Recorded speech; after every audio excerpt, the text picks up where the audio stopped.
But how about if you allow me to introduce our speaker? Dr. Howard Stevenson is the Constance Clayton Professor of Urban Education at the Graduate School of Education at University of Pennsylvania. And he is the Executive Director of the Racial Empowerment Collective, designed to promote racial literacy in education, health, and community institutions. His most recent research focuses on helping children and adults develop and use assertive coping strategies during face-to-face microaggressions. The key to this racial healing work is the use of culture to reduce in-the-moment threat reactions and increase access to memory, physical mobility, and voice. He's the author of a book called Racial Literacy for Schools, and we had asked him if he would be able to do racial literacy for churches. So we are absolutely delighted to have Dr. Stevenson come and share with us his wisdom, all the things that he has learned and taught to so many people. So welcome, Dr. Stevenson. Thank you very much. And it's a pleasure to be here. Thank you, Ms. Keenan, for that introduction. I'm hoping I can share my screen and you're actually able to see the screen. We can. Excellent, excellent. Well, I usually start my work with a story, and this story I'll end at the end of our talk, but about, I don't know, 8 or 9 years ago, after giving a lecture to teachers at a white woman, the librarian walks up to me crying, and I started crying too. I started at the University of Pennsylvania about almost 31 years ago. And in the process of coming to Penn, I had spent quite a few years as a clinical psychologist in neighborhoods, very interested in family therapy, running residential treatment centers for youth who were abused sexually and physically, and trying to work with families on navigating the politics of not only abuse, but also the politics of race in our society. And I was always writing very early on about the notions of how young people and families of color navigate the politics of race in a culture and a society that can be quite hostile. And while I had plenty of clients and were very busy seeing families, I still found time to write about my issues and my ideas and to even do some research.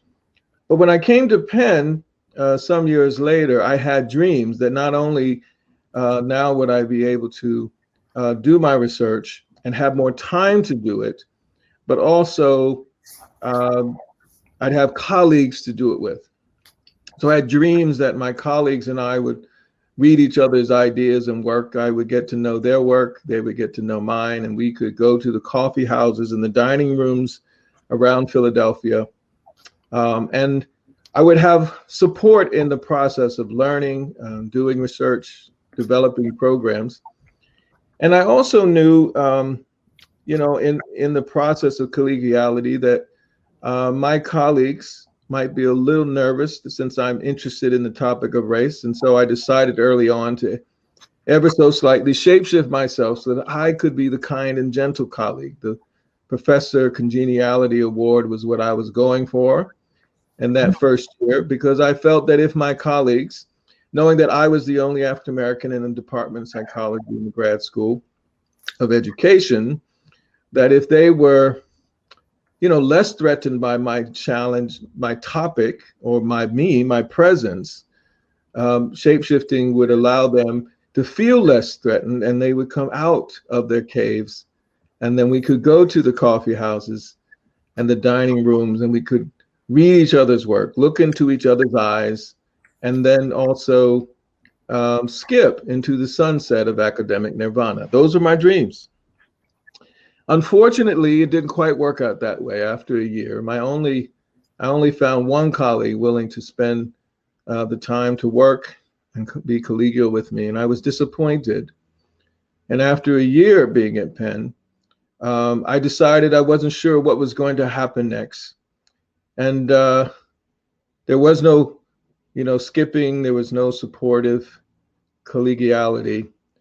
And I went on September 1st of 1991. I came across an article in a news magazine in the Philadelphia Inquirer called Another Country. And in the process, I started thumbing through the images of this article. And when you're disillusioned about your future, you pick up a magazine. That's what magazines are for. And you thumb through them just like you're thumbing through the future of your life. And as I was thumbing through these images that seemed familiar, I just felt eerie about it and decided to continue to read on into the first paragraph of Another Country, in which it said, it's out there somewhere between the corporate capital of Wilmington and the neon brightness of Delaware's recreational shore. Out there somewhere, after the byways scatter and the pavement goes to dirt, is a place deep within poverty and at the edge of hope. Well, I was intrigued. I grew up in southern Delaware, in the woods, basically, between Milton and Georgetown, my family and I was interested, where is this place that they're talking about? I had to read further. And then I got a little angry because I looked in even closer and found out that they misspelled in this article Delaware. And I'm saying to myself, how in the world could this Pulitzer Prize winning newspaper misspell the state that I grew up in? That was a little bothersome, but I got over it and I kept reading and went through the images, and I came across the image of Billy Johnson. After a day picking potatoes, Billy Johnson takes a rest in the migrant workers camp where he lives. And when I came across migrant workers camp, I had a trigger of an image in my head of a migrant workers camp that was in a town 2.5 miles from where me and my family grew up, in a place called Slaughter Neck. I can remember passing by that little gated community of shanty-like houses, tin roof houses, on our way up to Dover, Delaware, or anytime we would want to go up north. And in many respects, that image was very stark to me. And then I triggered on another image when I read Migrant Workers Camp, and that was of Jose Santiago. In first and second grade, Jose Santiago and I were best friends. It was ironic, but many times during my first and second grade years, there would be fights with the white boys who would try to take us on, call us names and slurs. And it would end up being at recess or lunchtime, there would be sometimes a battle. And Jose, I will tell you, was a little bit larger, maybe a lot larger than a lot of the other first and second graders. I don't really know how old Jose was. I didn't care. He was my best friend. And whenever Jose was there, we would kick butt. But Jose wasn't always there. And I did not know then why he would be gone for 3 or 4 months at a time. But Jose was a member of a migrant workers family, which would explain all of that, something I did not understand. But when he wasn't there, I would get my butt kicked. And my mother would feel compelled to bring my little brother and push his little 4-year-old, 5-year-old butt over the school walls to help me. But it wasn't the same. It was not the same because Jose was huge. Then I went on and decided to look at the next set of images, and I came across Lakeisha Burton. And then when I read the word Burton, it triggered an image of my school years, but also the neighborhood and also Little League, because down and near where we lived, there were a group of families named Burton, some white, some black. The white families tended to be more wealthy because they owned a real estate company. And the families that I knew were quite plentiful. I played Little League with them. And so the more I looked over at this image of Lakeisha, I looked down under the caption and saw that she lived near Milton, Delaware. And then it hit me that these authors and the photographer were talking about my neighborhood. And I was disappointed. I was sad. I was hurt because I would not describe my neighborhood as another country, living at the edge of hope. No way. That is not how we saw ourselves. That is not how my people, my community engaged each other as if we were living at the edge. There was plenty of hope in our neighborhood. And I was angry that they thought that this was a way that you could describe a people's living, a people's life, a people's being. And I left this article angry, but with a different resolve on my way back to the University of Pennsylvania for my second year. And I came across a statement in my head. I came across it and said to myself, I belong at the University of Pennsylvania, but I do not fit in. And by that, I mean, I define belonging as trying to ask a question or answer a question. Do I accept myself? Do I accept my people, my culture, my difference, my competence? The answer was yes. I can do clinical psychology at the University of Pennsylvania, and I can write and publish the work that I do. Even if I have to do it alone, I can do it. Whereas I define fitting in as, do I want to depend on others' acceptance of myself, my difference, my competence? And the answer was no. Particularly if shape-shifting was the coping strategy to try to make other people feel comfortable, was the way I was going to go about it. I was not at all excited about that.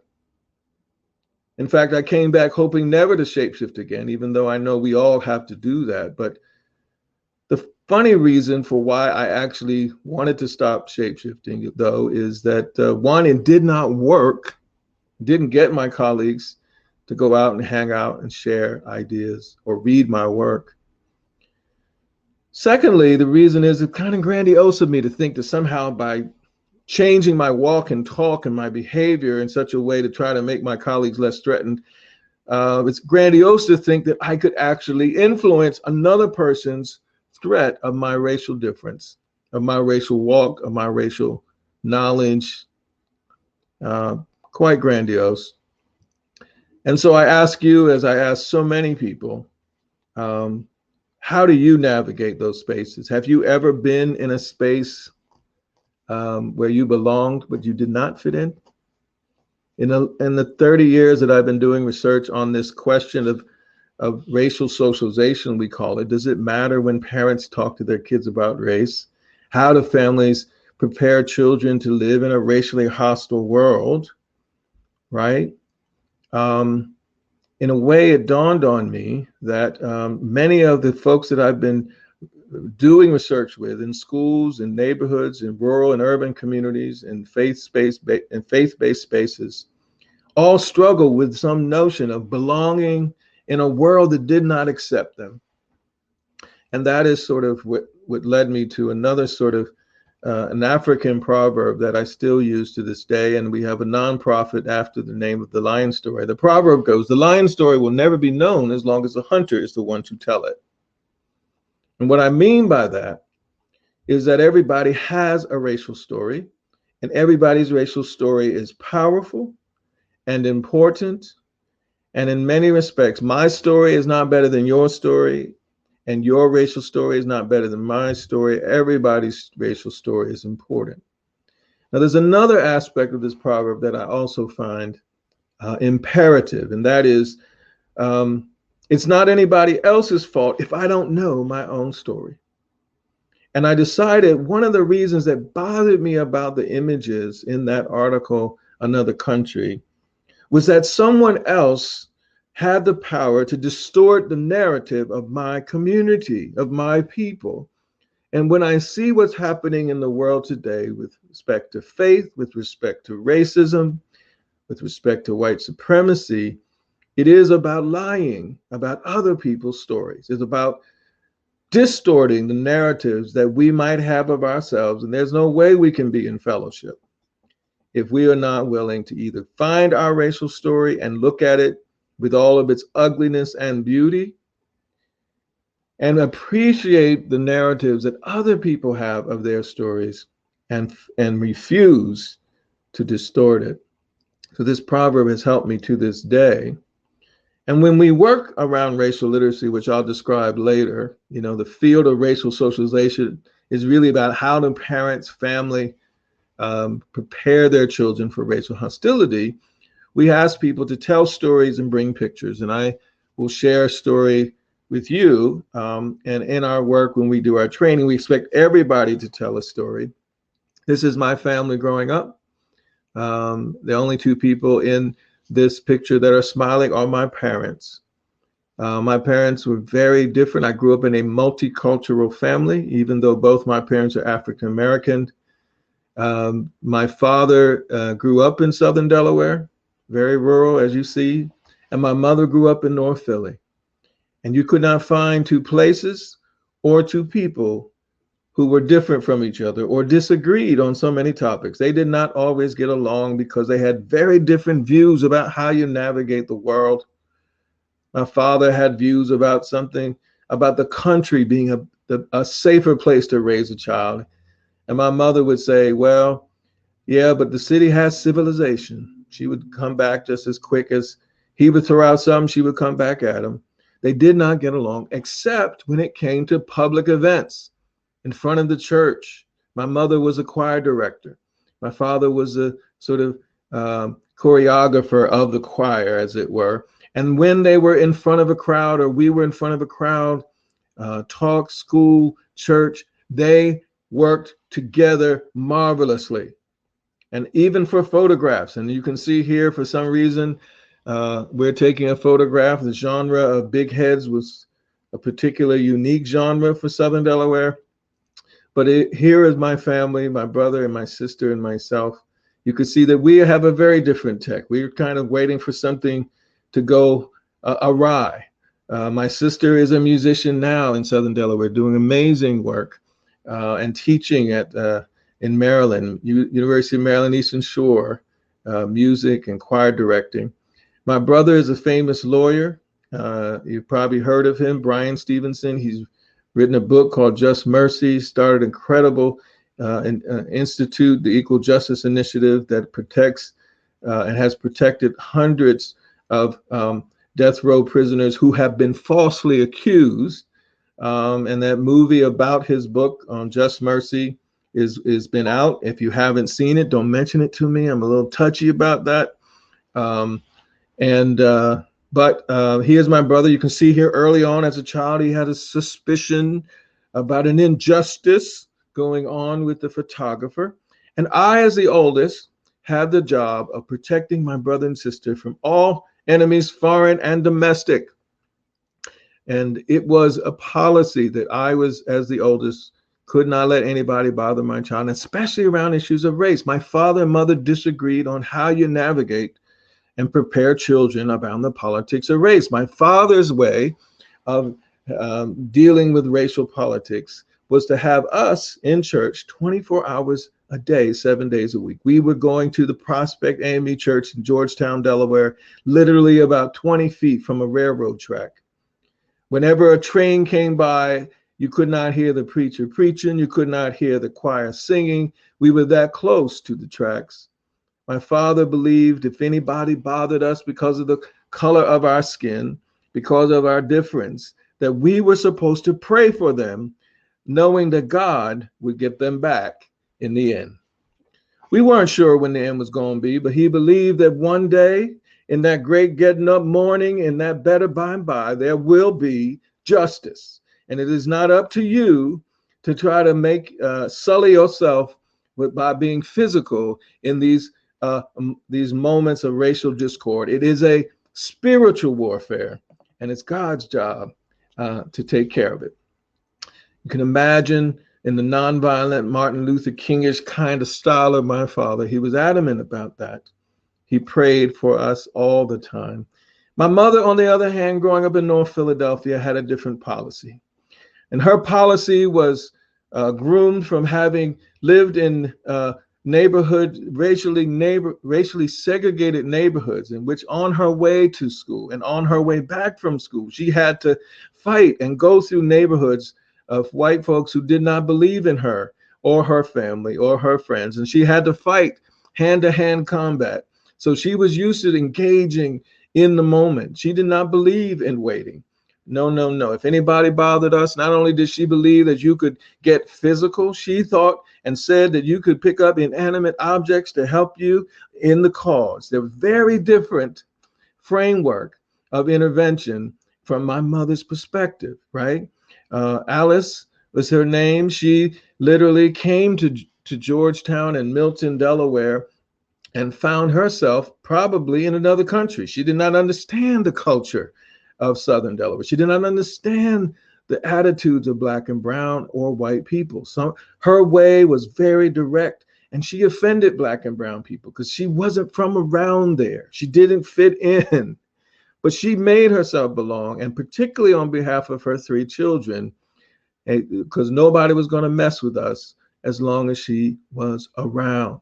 One particular move that really bothered her was when she would go to public thoroughfares and watch some Black and brown people, not all, but some would be in the presence of white people, be very deferential. They would bend their heads. They would not look in the eye. That bothered my mother. She thought that was absurd. If anybody stared at us when we walked into a space, my mother would stare back at them until they stopped staring. She was not about to play with you. When we would go into the supermarket, and particularly the Acme supermarket in Georgetown, Delaware, was like a battleground. Before we would get out of the car to go into the supermarket, she would give us the talk. She would say, don't ask for nothing. When we go into this store, don't ask for nothing. Don't touch nothing. Do you understand what I'm saying to you?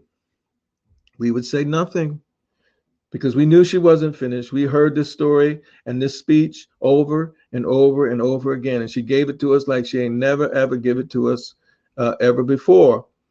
She would come back and she would say, I don't really care how many other kids are climbing these walls. They're not my children. Do you understand what I'm saying to you? And then we would say in 3-part harmony, yes, Mom. We understood her. We could not figure out why she would talk to us like she had never talked to us before. We would go into the store, and some days there was no problem, no tension. We would get our food, go home, and eat. Beautiful, good day. But on those days when it was going to be a conflict, there was nothing. You could walk into the space and you could feel the tension. You could cut it with a knife. It was so thick. People looking at us, sucking their teeth, rolling their eyes, looking at us like we don't belong. My brother and sister and I, we would do what our father taught us to do because the tension was so high. We say, Lord, please, Jesus, please don't let nothing happen in the supermarket today. On some days that would work. On other days it didn't work. And maybe in our little minds, we were thinking maybe God was busy with some other kids in another supermarket in another town. That was our logic. There's nothing we could do. The tension was high. And the worst thing on the worst day that could happen, when people would be intolerant of her attitude and her walk and her lack of deference, it would end up at the conveyor belt after we buy our food. The worst thing that someone could do to disrespect in a racial manner Black and brown folks was to throw our mother food into the bag. And when that happened, it was on. My mother began to tell them who they were, who their family was, where to go, how fast to get there. She was incisive. She was surgical. She was clinical in a way that she would mow down disrespectful people in the supermarket. I was in awe. And I was also scared to death. The 3 of us were scared to death because we did not know if they were going to retaliate, because she was a force of nature. Before this firestorm started, we would try to warn the person behind the counter. You probably don't want to mess with my mother's food like that. Don't throw. But it'd be too late. By the time it was over, it'd be 30 seconds. The person would be on the floor, writhing in utter decay and devastation. It was horrific and beautiful at the same time. Now, I tell that story because of the cultural differences of my parents led me to think about how we navigate the politics of race in our society. And I've included these 2 frames in the work that we do. Sometimes when it comes to a racially stressful encounter, moment, event, we got to know how to pray. And that is ponder, that is process, think through, get myself ready. But other times we got to know how, if you take my mother's view, protest, speak up, do something, say something. You can't just process without protest. You need to be able to do both of those things if we're going to change the calculus of hate and hostility that is foisted on Black and brown people and people of difference around their sexuality, around their gender. If we are going to change the calculus of hate, we're going to need to do both of these things. And the skill sets, I would argue, around praying and protesting are lacking, not only in our churches, not only in our communities, but in our schools and in our politicians in this country. Now, both my parents were Christians. The difference is my father would pray before a racial conflict and my mother would pray after. Very different politics, same Jesus. There we have it. Now, part of the world I run into, oftentimes people will come up to me and tell me about this boy, this man named Brian Stevenson. And I actually have pictures with him because people don't believe he's my brother. They'll say, you should get to know this young man who has your last name. And I will try to tell them that he's my brother, but people don't believe me. They think I screenshot somehow or selfie myself into pictures with him. This is our family after his HBO True Justice Emmy-winning special. It won an Emmy. And this is us as kids. I have to show pictures of his children because people will think I just take pictures with him. And this is us as children. We slept in the same bed till I was 14 years old. And my father built more rooms on the house so that we could have space. So I just want to remind people he's my brother in case you forget. This is a picture of us outside of our church at Prospect and me. This woman, I just want to acknowledge her. She was the youth director. She just passed away 2 days ago at 100 years of age. She was a brilliant, steadfast woman who helped to, in her own stern and loving way, made sure that we hung together as young people in a very powerful time. I just want to acknowledge her life and her blessings that she gave to us. This is us and some of the young men as teenagers outside the church and other friends here. This is me. I point this out to you because I want to come back to it. You can see here, I'm in the front with a tie in my mouth, and big ties was another kind of thing back in the day. And this is my brother up here. You can see the difference here. He has a beard. I'm going to come back to that a little later on. We talk about race and racism. He has a grown beard. I mean, his grown man beard. He could grow that beard at 12 years of age. And I took me till 40 before hair on one side of my face would ever communicate to the other side. I'm going to come back to this a little later. But what's my point? Everybody has a racial story. Everybody's racial story is important. And question do I ask you and everyone else, what is your racial story? Now, not everybody is going to love your story. That is for true. And that's why I love this poem by Nayida Waid. Some people, when they hear your story, contract. Others, upon hearing, expand. And this is how you know. When I have an audience that I can engage with, I usually do an exercise, which I won't do today. I just want to give you an example of it. I will ask people to look at this image and tell me what they think. And generally, when I do this, people will point out several things. One, they will point out in this image that people are exaggerating what they find. They feel very strong and certain about the way in which these exclamation points are pretty emphatic. They will also notice that folks are coming from their own perspective. And they will also point out that they might have lab coats on, right? For some people, they point out they have lab coats except for one person. The woman in this image does not, right? One of the things that often happens, though, is that people will delay before they actually see that folks are blindfolded. And then I usually ask folks, like, how many of you did not see the blindfolds? Usually half of the audiences that I've been in front of say only half have seen the blindfolds. And I use that as an occasion to point out a psychological phenomenon that happens around race. That sometimes when we're in a racial moment and we're trying to do our best and we're worried that we're not going to do our best, we're threatened by the moment. Like on a scale of 1 to 10, it would be like an 8, 9, and 10 of stress. as threat, we do what Claude Steele calls a racing mind. We have a racing mind, which means our brains are working overtime. And if our brains are working overtime, we are losing peripheral vision and hearing because we're so busy trying to get it right. And so because of that, we will see some things right in front of us and not see other things right in front of us.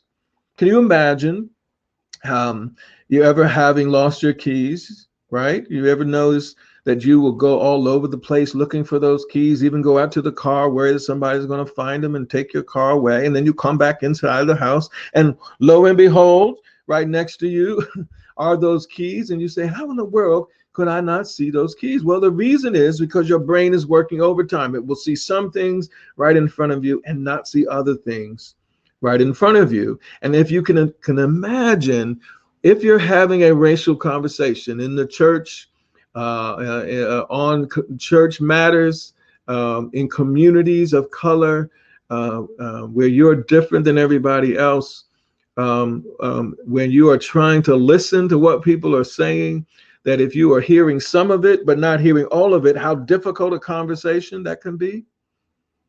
What is it like to only have half of your hearing, half of your seeing? That is why I bring it up. Sometimes we work so hard, we are not fully present.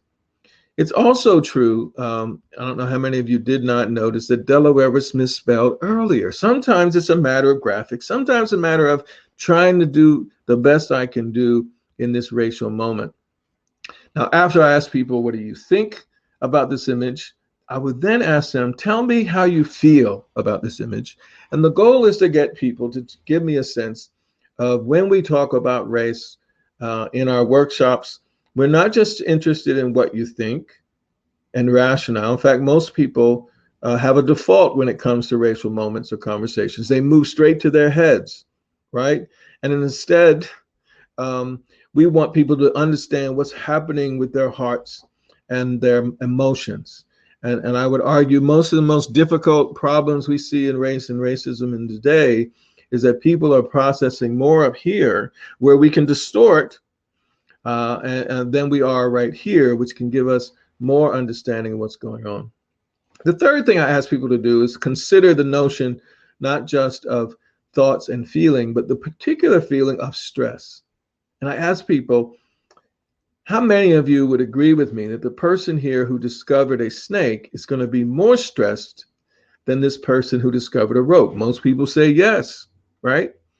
And then I ask them, and I'll ask you right now, just for the sake of argument, imagine there were 12 to 15 snakes hanging around your neighborhood that were interested in this talk about religious or racial literacy in the churches. And they were interested in finding out more about racial literacy in the churches. And they understood that you are a member or a participant on this call, and they overhear this conversation and they want to find out, because nobody tells snakes anything. They just run from them. So they decided to go on their own to find out, to hear this lecture, and they slid it inside your house, overhearing the conversation, inside the windows, underneath the doorways, and they came 12 to 15 snakes hanging around your desk, over top your laptop or your beautiful 32-inch screen laptop, desktop monitor, to see about this lecture on your screen. And they see an elephant and they say, oh my God, that's an elephant. Some of our best friends are elephants. And they're just hanging out, having a good old time. What would you say on a scale of 1 to 10, if that were to happen to you, how you would be feeling? If 10 is stress, on a scale of 1 to 10, how stressed would you be? What score would you give? And usually when I give people the opportunity, they go not only 1 to 10, some will put in 10 billion. They'll change the scale entirely. And every now and then I'll get a few people who will say 2 or 3. And usually when I'm in schools, it's usually a biology or science teacher who has the lower scores, or someone who is a pet snake at home. What is my point? The point is that when we look at a racial moment for many people, and it can be with other Christians, it could be with somebody we know, could be somebody we love, we brought into this world as children, But a racial moment can catch us off guard. For some people, on a scale of 1 to 10, when they run into a racial moment, it's a 2 or 3. No biggie. I got this. In fact, the reason we think that racial socialization is useful, the talk, is that some children are prepared. That's not the first time they've heard about a racial moment, and they are not overwhelmed by it. But other people, unprepared, running into a racial moment can be like an 8, 9, and 10, like facing a poisonous or a group of poisonous snakes. And when we are at an 8, 9, and 10 of racial threat, we lose on our minds. Our brains go on lockdown. We lose peripheral vision and hearing. We don't know what's happening to the left or the right. The only thing we're trying to do is navigate what is in front of us, and that's a life or death situation. And we turn every little moment into life or death. And if there's going to be somebody going home tonight, it's going to be me and not you. That's the decision making that we are doing in these racial moments. I would argue the racial threat of the nation at this point is at an 8, 9, and 10. Some people, and I would argue more folks, are at this stage when they run into a racial moment. It doesn't really matter who it comes from entirely. And then in other cases, it does matter. And this is what we're trying to address. How do we address racial threat in our society in ways that are imperative that we have skills to navigate, not just hope and pray that it goes away. It's something else we have to do. Now, part of the work is that we believe that we need to navigate racial problems from a both and perspective. It's not just either or, right, left, good, bad, male, female. We have to understand much more diversity along the spectrum of who people are, and that if we come into a problem-solving moment with a both and perspective, we might change how we see the problem. Right? If you look at these folks as blinded, not sighted, you might miss something. What if we saw them as blind on some things, but knowing other things, seeing other things? That might give us a very different angle on how we're going to think about these folks searching for something in this image.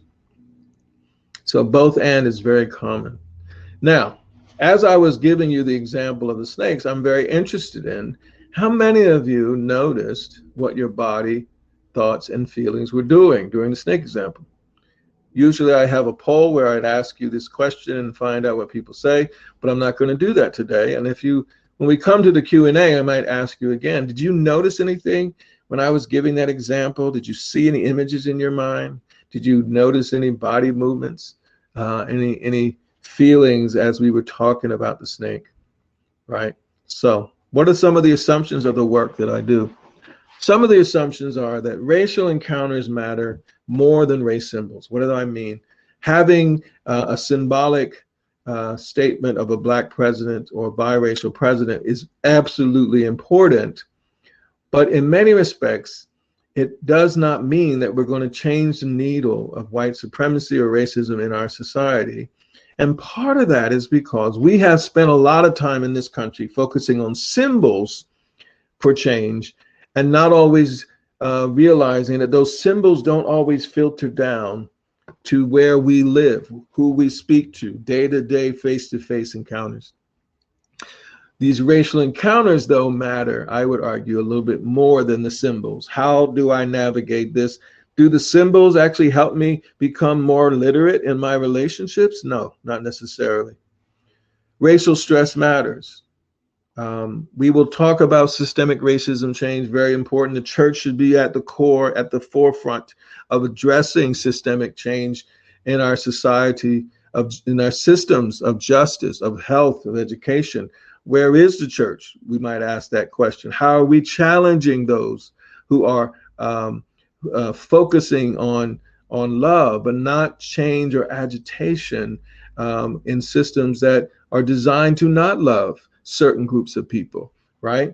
But changing systemic racism is different than racial stress. Why? Yes, we've got to change systemic racism, but racial stress affects us every day. It's more observable. If you go to bed every night worrying that you haven't changed systemic racism, you're going to probably go to sleep depressed. Racial stress is observable. We can see it. We can do something about it. And it influences how we behave with each other. We can dismantle racism. The legal dismantling of racism is absolutely important. My brother has done it quite well. I could argue the work that he did in 2012 at the Supreme Court. I took my children to watch him brilliantly argue on behalf of the Equal Justice Initiative to say that we cannot lock up 13 and 14-year-old children. The only country in the world to do that for crimes that were committed as children and not consider them being children in ways that they stay in prison for the rest of their lives. We were the only country that did that for capital and non-capital crimes. He challenged and won that case so that so many people around the country were able to retry their cases because of the brilliant work that he did.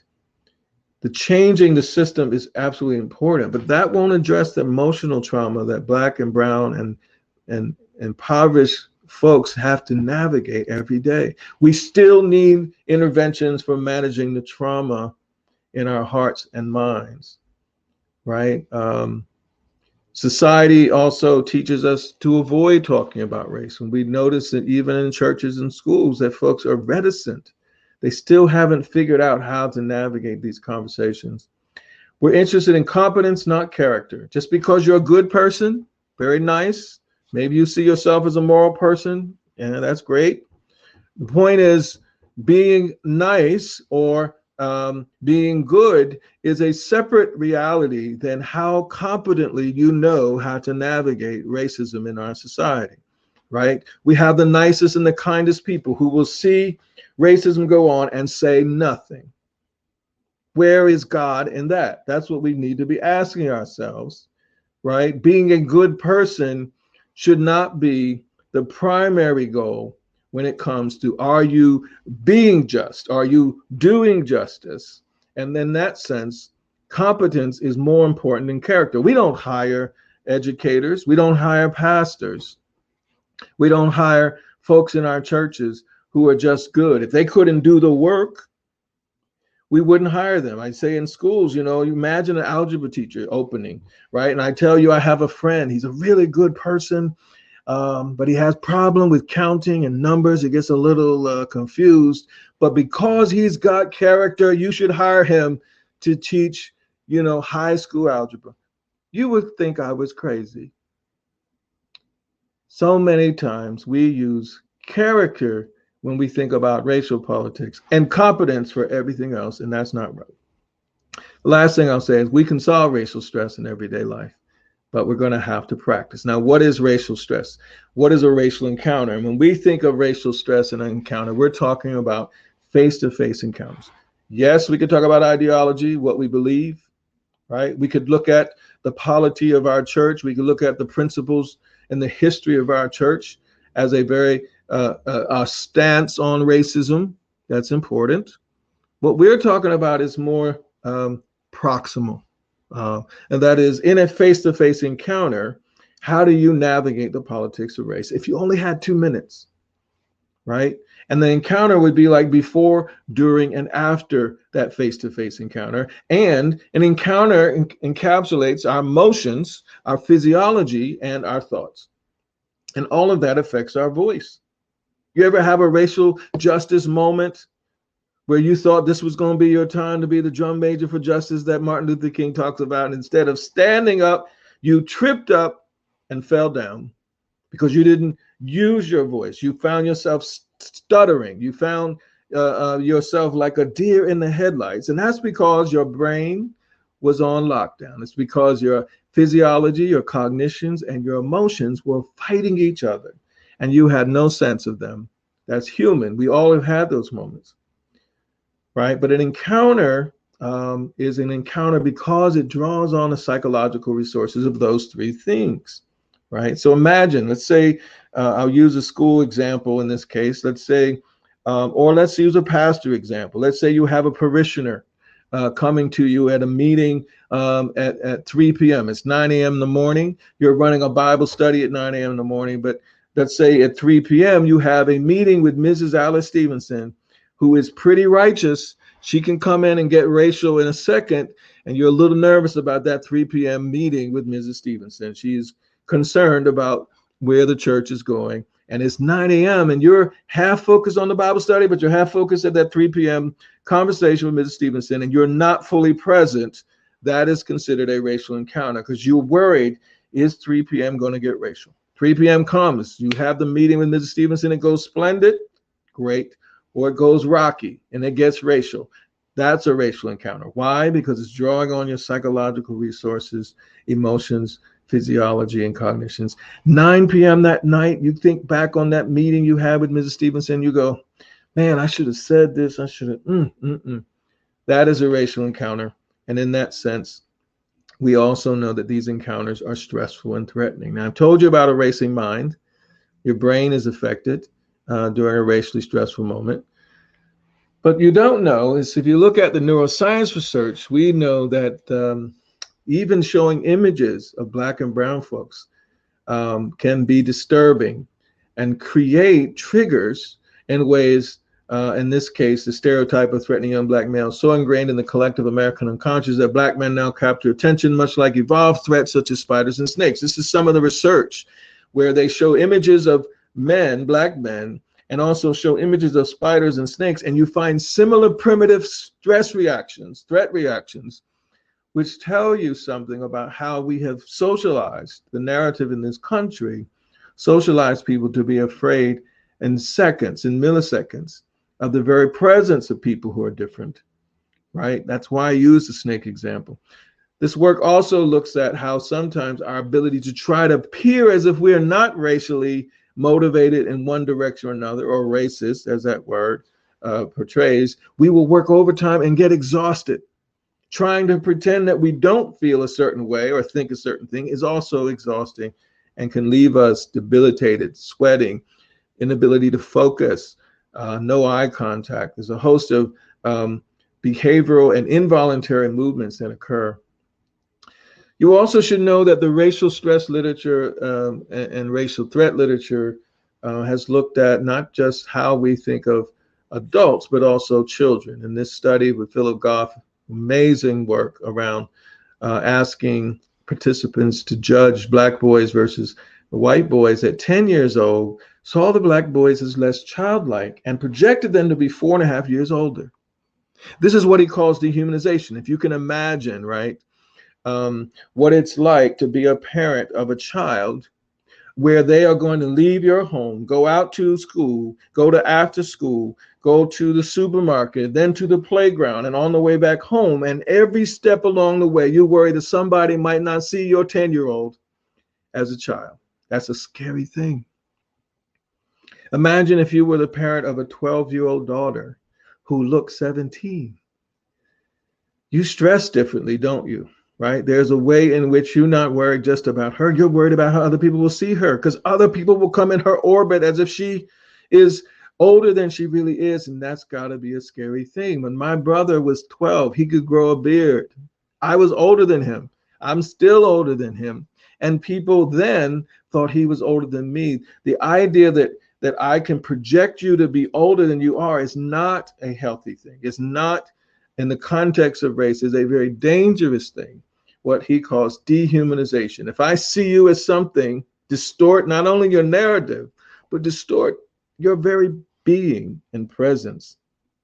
I can justify myself to treat you as if you're older. And this is particularly a concern with police officers who project over and over again. Tamir Rice had no time playing with a toy gun before he was shot. And if you ask the officer, you read the court reports, you'll see that he thought he was a grown man in his defense. A pitiful distortion of a 12-year-old boy. Now I understand why my mother gave us that talk over and over and over again, as if it was the first time, because she was trying to say to us, it's not just about how you think about you, it's how you know how other people think about you that's going to matter in this world. And that's one thing that we don't have across the spectrum. Not everybody has to worry about their child being distorted.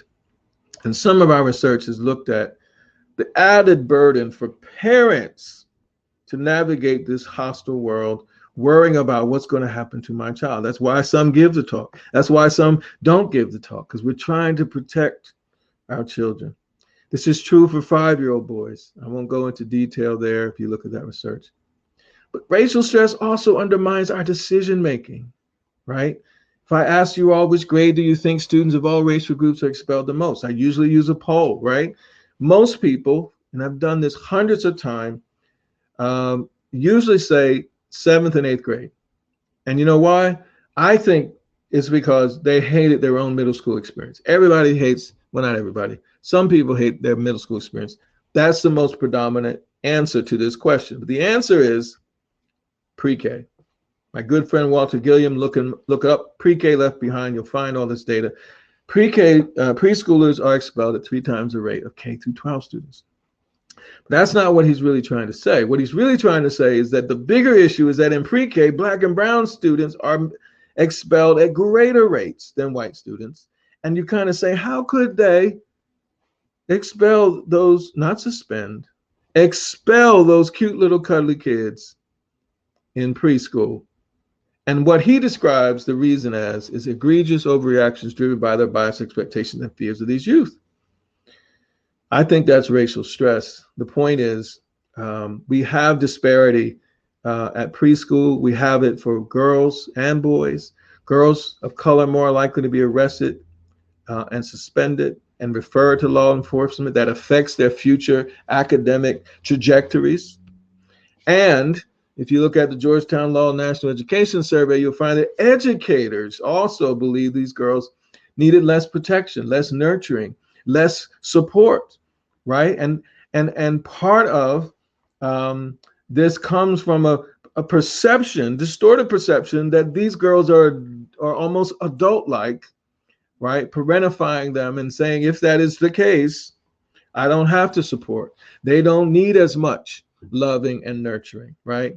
And if you say, what can the church do about this? How can we challenge in these public settings the loss of innocence, the distortion of childhood for Black and brown youth? Somebody needs to be preaching about that.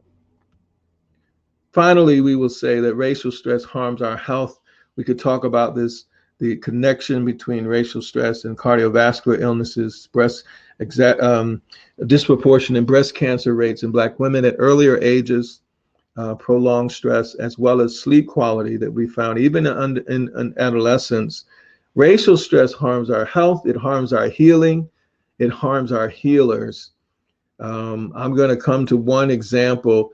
I was with Robin Smith some years ago. We taught for about 13 years at what was formerly known as the Eastern Baptist Theological Seminary, and a group of pastors, a class on racial and ethnic issues in family and marriage.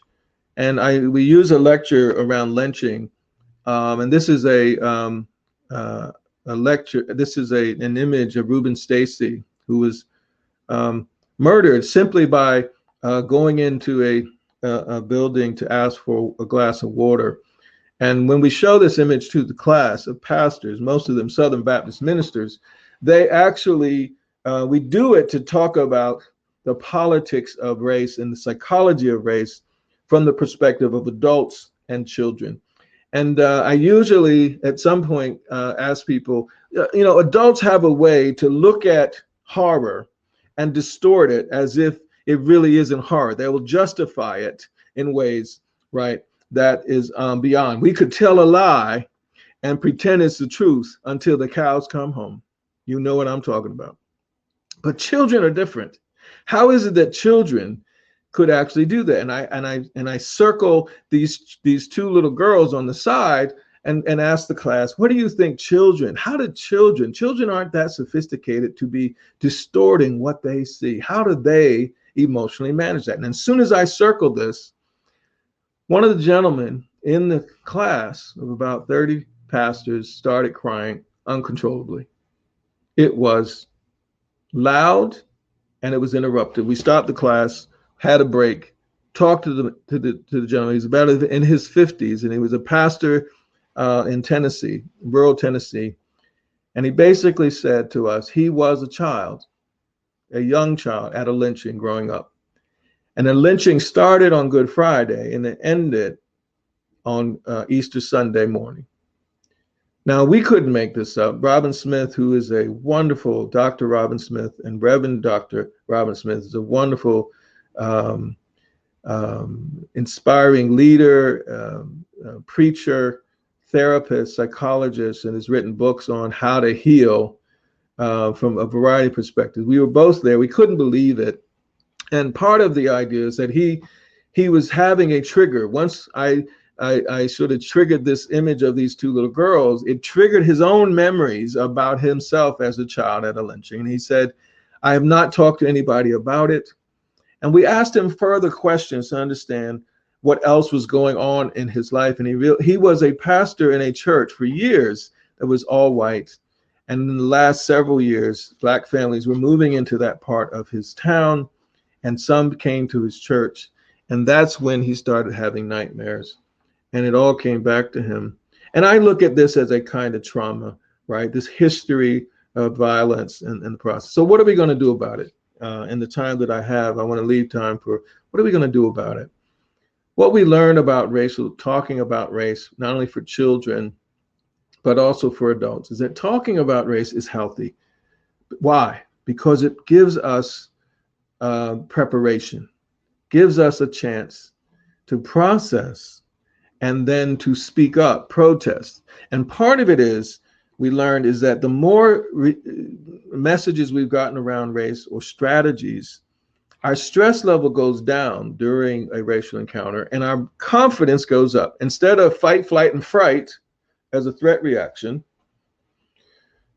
because our stress level has gone down, we can see possibility. Our brains are not on lockdown. We're able to make better decisions, right? And if our confidence goes up, then instead of running or freezing or fighting, we have something to say. We might have a word or two. We might actually be able to say, that was wrong, or that is a lie. And so the preparation of young children and adults to navigate racial encounters, we've talked about as a theory. And what we learned, though, is that some parents were more explicit than others, right? Some were very vague. Like my father would say, if you lay down with dogs, you're going to get up with fleas. And that's supposed to be the civil rights message for a decade or so. And you're supposed to figure out that we don't, I'm not sure which. Anyway, point is, we decided to focus on the benefits of racial socialization and be more explicit. Racial literacy is more like racial socialization on steroids, not just one talk or a couple of talks, but many talks and practicing of the skills that we need to navigate racial hostility. One of those is reading, and it's racial literacy for us is the ability to read, recast, and resolve racially stressful encounters. Reading would be like, do I see the racial elephant in the room? Some people do, some people don't. Doesn't make them bad people, but it does potentially make them incompetent if they can't pick up the racial dynamics in the room. It's about how do I decode the interpersonal subtext and scripts, the meaning making of the moment. What do the actors mean by how they are doing? This can be in a congregation or in a community setting or in a conversation, doesn't really matter. Am I accurate in reading the situation?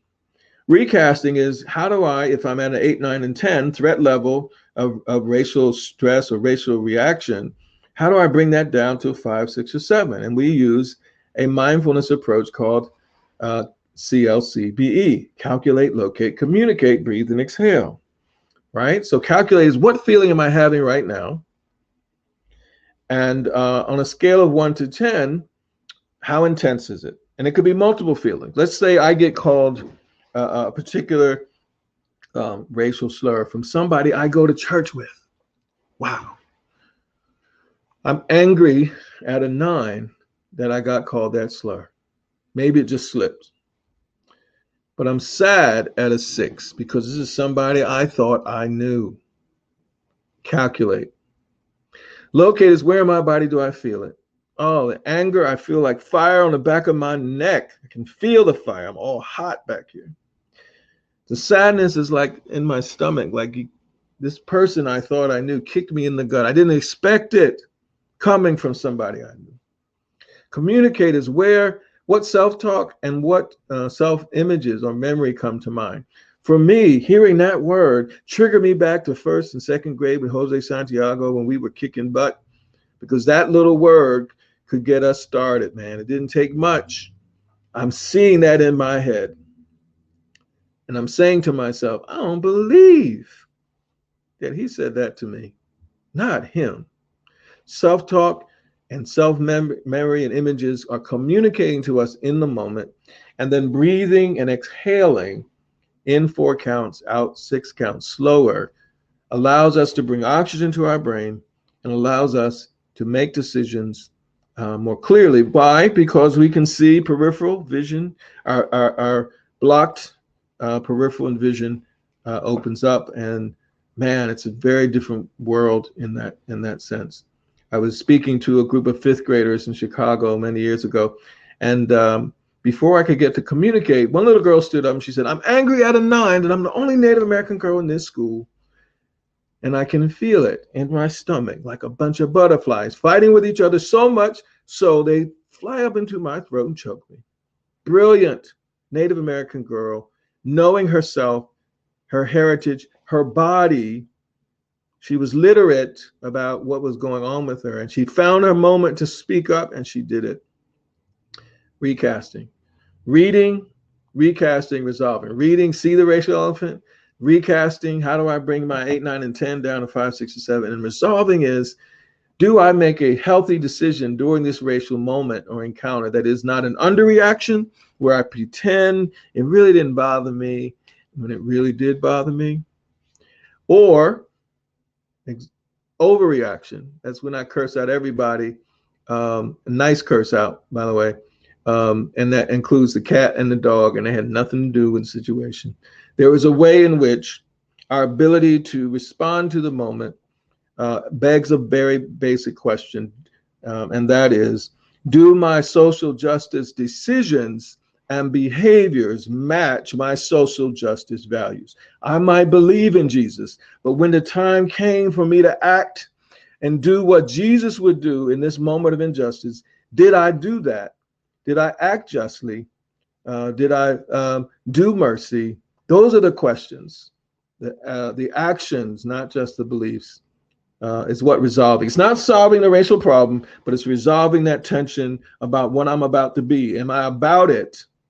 Am I being about it? That I said everybody that I was going to do, stand up for justice, like Martin Luther King said, stand up. I love this quote from Frederick Douglass when he says, those who profess to favor freedom and yet depreciate agitation are men who want crops without plowing up the ground. I think we are in a time where folks are professing but depreciating in the same breath, in the same attitude. They don't care about agitation.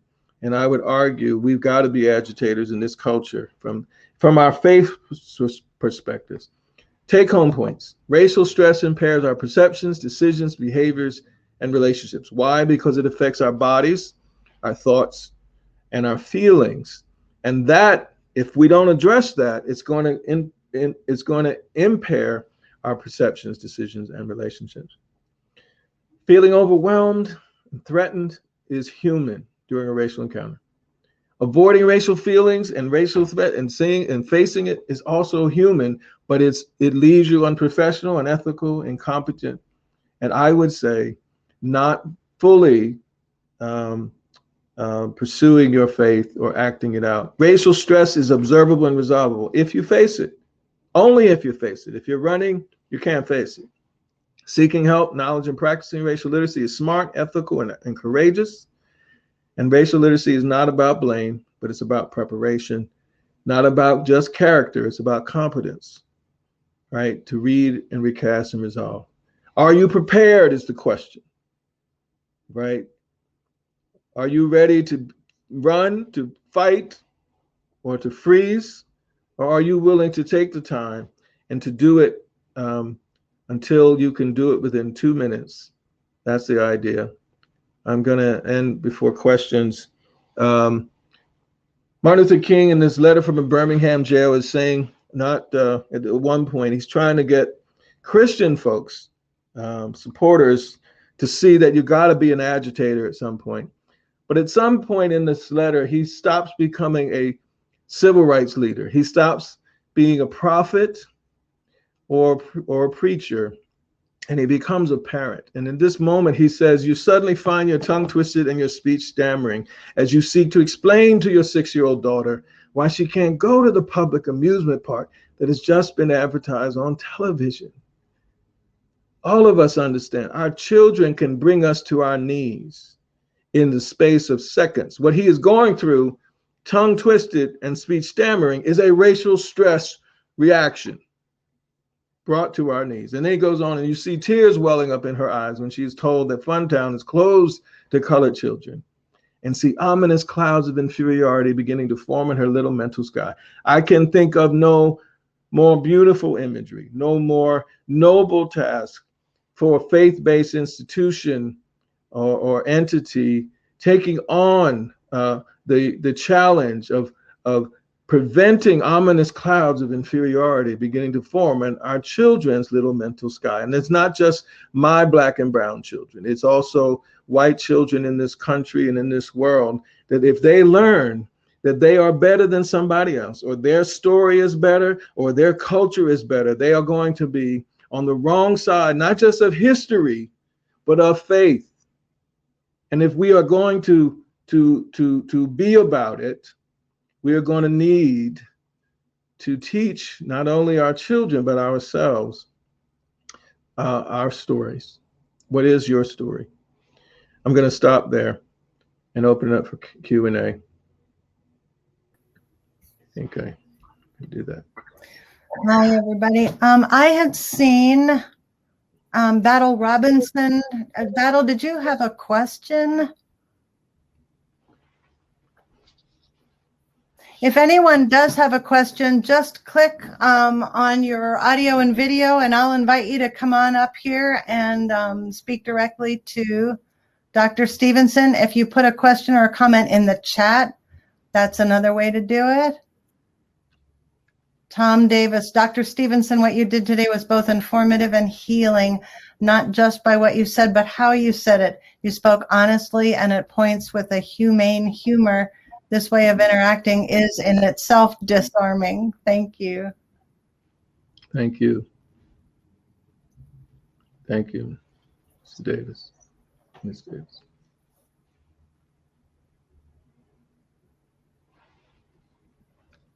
This was such powerful stuff. I don't know, Dr. Stevenson, if you could see the comments while you were, I mean, you were doing 5 things. Here's Drew Perry. No, I was not able to, unfortunately, but. Oh, people are with you every step of the way. And here is Drew. Mm-hmm.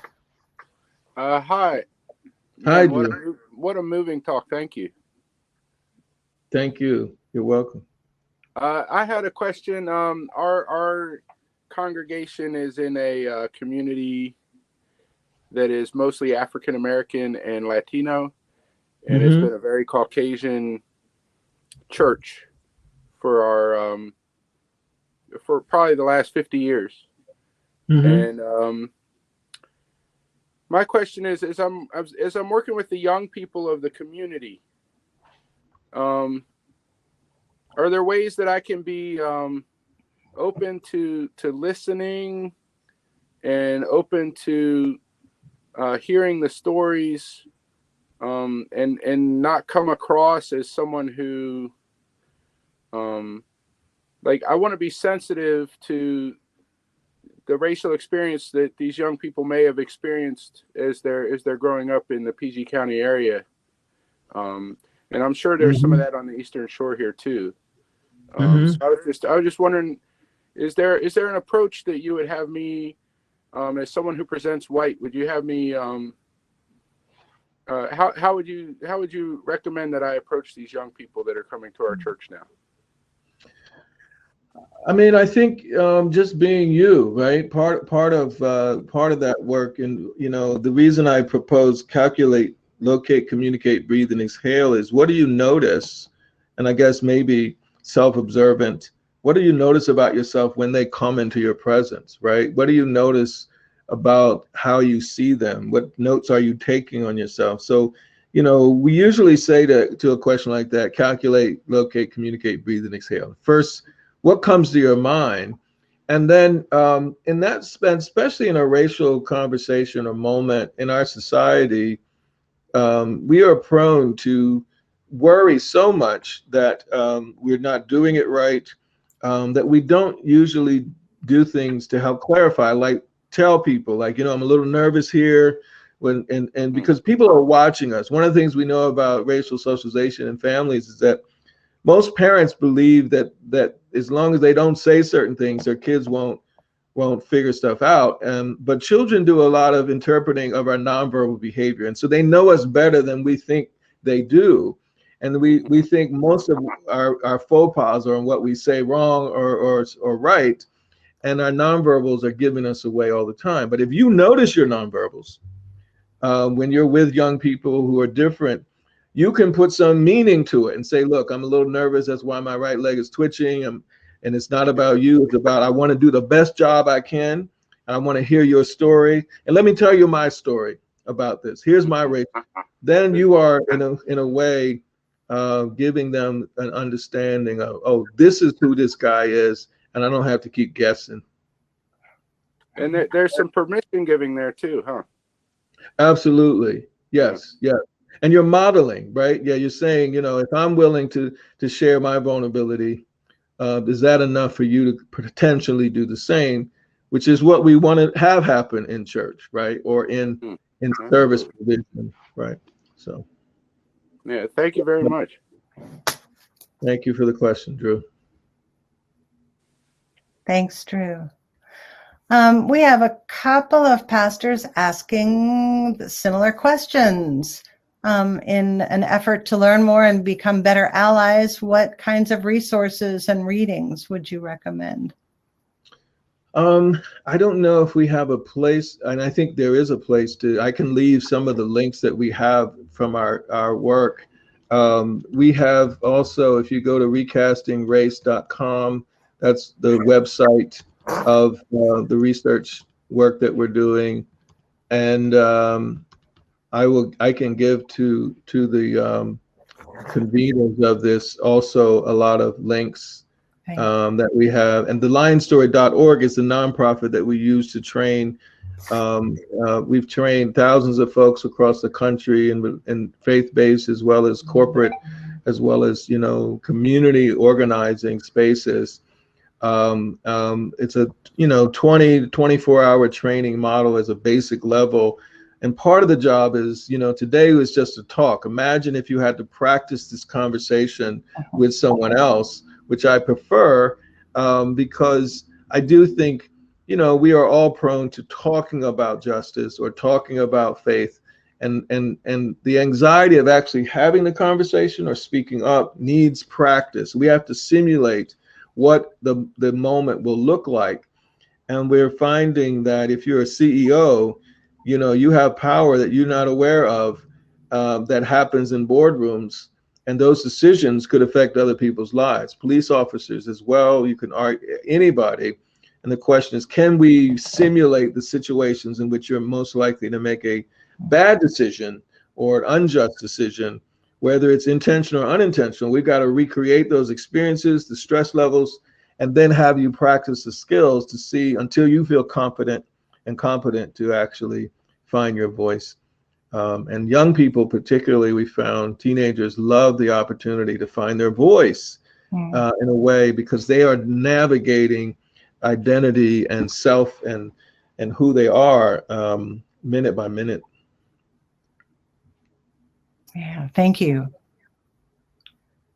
And thanks for putting the links in the chat. By the way, everybody, we are saving the chats. This information will be available, and we're recording the whole seminar. So who else? Someone else have a question or a comment? You can put it in the chat, or you can click that you want to come up here with your audio and video. And Ms. Keenan, if you let me know when I have at least a couple minutes left, I want to finish the story I started, if that's okay. Absolutely. If we don't have any other questions, then let's go. Let's do it. Okay. So I mentioned that I had a meeting with a group of teachers at a school, and the white woman came up to me crying, and she was crying so much. I started crying too. And that's because you ever been around somebody whose whole body is into the crying? It was a lot of crying, and it triggered my own tear ducts. I really wasn't fully crying. I was just drawn in by her energy. And I was frankly worried that she was going to be angry at something I said. I wasn't sure why. But she came up to me and she said, Dr. Stevenson, I want you to know something. I know about Georgetown, Delaware, and Southern Delaware. I said, get out of here. Because most people I talk to, present company exempted, where I go around the country. So, I'm surprised some people even know Delaware is a state, let alone there is 2 parts to Delaware, Southern and Northern. Now people know it's a state because we have a president. But part of the idea is I rarely get people from Delaware. And she said, I know about Georgetown, Delaware, and I also know about that Acme supermarket. And because my father was a butcher in that store. And when she said that, I started to get teary-eyed, because I hadn't had anybody ever say to me that I didn't know, who didn't come from there, that statement. She said, those people in the store you described that had those racist attitudes were absolutely right on. And I know that because my father had those attitudes. And when she said that, I started crying for real, because she validated my story, right? I wasn't used to that. She gave me in that one fell swoop an acknowledgement of the way that I saw the world growing up was real. And the feeling of not having to fight to convince people that was a reality. But then she said, what you don't know is that my father felt that way because he only had a 6th grade education, and that butcher job was the only job he could get. And he spent his entire life being pummeled and treated badly because he had trouble in school. And I know he took his anger out on other people. And what I want you also to know is that my father was still a good father.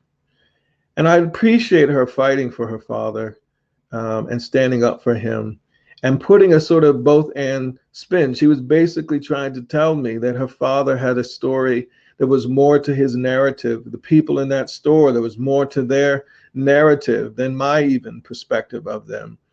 And I appreciate that. And it reminded me of those images I showed you in that newspaper article in another country. There were white people in those images. There were other people. There were Latinx folks in those images, where the narrative of who they were described as was simplistic and distorted. And that left me hopeful. And she ended by saying, I also married a Black man, and I have a 4.5-year-old daughter who is biracial, and I'm worried about how to raise her. So I say that to you just to make the point. Everybody's story is important. The lion story will never be known as long as the hunters are the ones to tell it. So thank you for this opportunity, and I wish you all the best.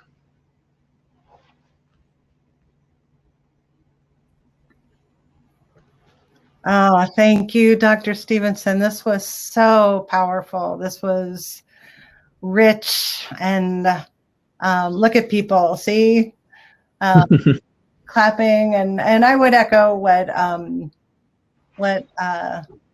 Tom Davis says. You spoke honestly with humane humor, and your stories came alive for us and helped us to be more self-aware, as well as aware of our interactions with others, and to really have the courage to